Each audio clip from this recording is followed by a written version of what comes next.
Unfortunately, according to Njuki, he and humour create a paradox. People think he's being funny when he's not, and vice versa. Let's hope that tonight we will think he's being funny because he really intends to be funny, and I'm sure he will be.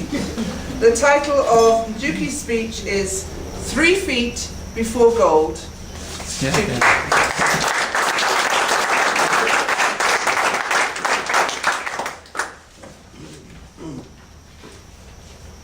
In his all-time classic, Think and Grow Rich, Napoleon Hill narrates the story of one Darby and his uncle. The two had a gold mine that suddenly stopped yielding. They dug center, excavated left, right, then center again to no avail. In frustration and dejection, they were advised by a busybody mate from Kenya to accept and move on. That is what they did. Sold the gold mine. The new owner struck gold after digging only 3 feet from where Darby and his uncle stopped digging. Fellow Toastmasters and guests, buoyed by the success of my icebreaker and the subsequent 2 speeches, the hubris of one not used to minor successes got into my head. I started feeling my gold mine of speeches was bottomless.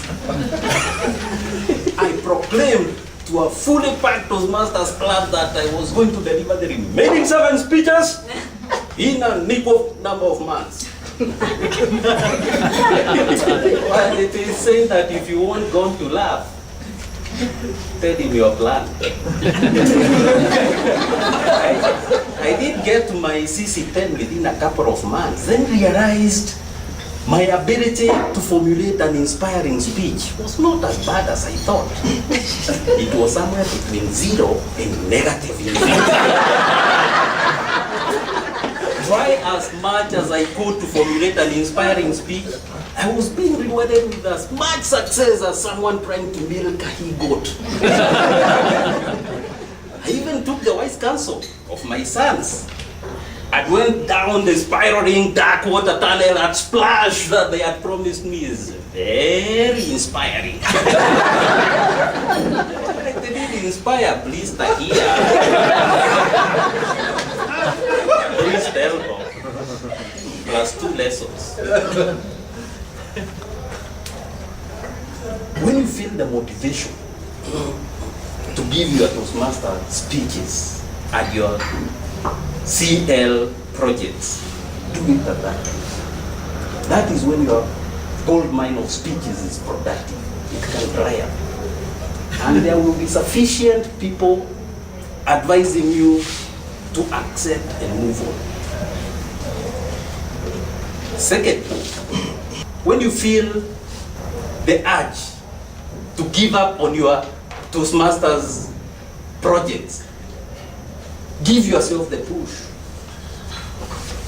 Don't give up just yet. Because it is with this realization that I got to my second attempt at my speech number 10. At the eve of the presentation, I rehearsed the speech twice, then retired to bed. But then I was woken by a poke to the ribs, which at first I thought was about my providing my manly nightly duties in the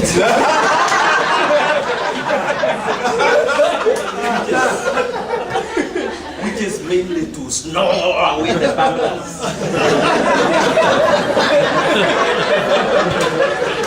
And she asked whether I was nervous about my speech the following day. I said, no. Why? She said, oh, I was just wondering why you're sleeping in your spectacles.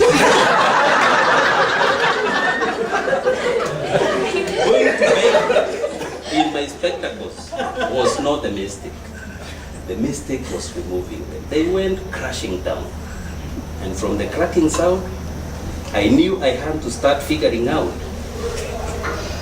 how I was going to maintain eye contact.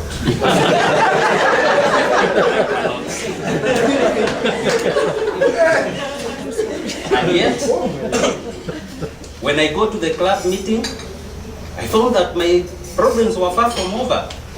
The Toastmaster of the evening had chosen chocolate as the theme of the evening. Chocolates and me are on parallel paths.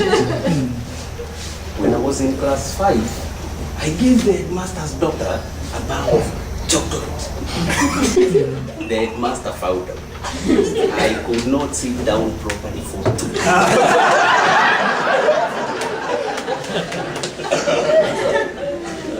But strangely, I was able to give my speech, and yet I was able to sit down properly.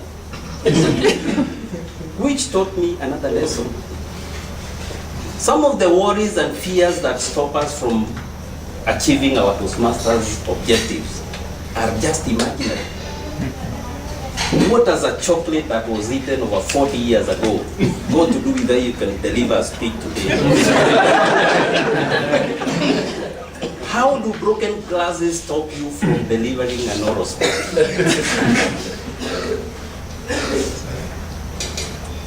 Friends, always remember, you cannot do anything about the birds of disappointment flying over you, around you, against you, all of them masquerading as doves of peace, but you can stop them from nesting in your head.